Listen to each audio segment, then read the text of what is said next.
सुप्रभात, मेरा नाम मानवी है। मैं 7वीं कक्षा की छात्रा हूँ। आज मैं सुभाष चंद्र बोस की जयंती के बारे में आपको कुछ बताने जा रही हूँ। आज़ादी की लड़ाई में प्रमुख भूमिका निभाने वाले स्वतंत्रता संग्राम सेनानी और महान क्रांतिकारी नेताजी सुभाष चंद्र बोस का जन्म 23 जनवरी 1897 में उड़ीसा के कटक शहर में हुआ था। इनकी माता का नाम भावती द बोस तथा पिताजी का नाम जानकी नाथ बोस था, जो पेशे से वकील था। यह एक संपन्न बंगाल परिवार से थे। इन्होंने इंटरमीडिएट की परीक्षा प्रथम श्रेणी में पास की और भारतीय प्रशासनिक सेवा की पढ़ाई के लिए इंग्लैंड चले गए।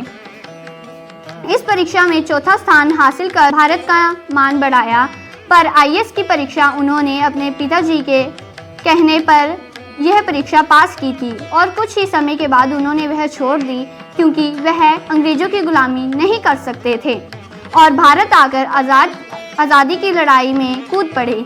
अंग्रेजों की औकात दिखाने को उसने ठानी थी, इसलिए तो आज़ाद हिंद फौज बना डाली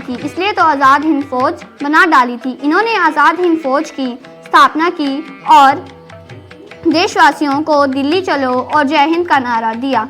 भारत के युवाओं से यही कहा, अपनी ताकत पर भरोसा रखो। उन्होंने आगे एक ही मांग रखी कि तुम मुझे खून दो, मैं तुम्हें आज़ादी दूंगा, और सारा देश उस जज्बे में रंगता चला गया। सुभाष जी कहते थे कि सफलता हमेशा असफलता के स्तंभ पर खड़ी होती है, इसलिए कभी हार से घबराना नहीं चाहिए।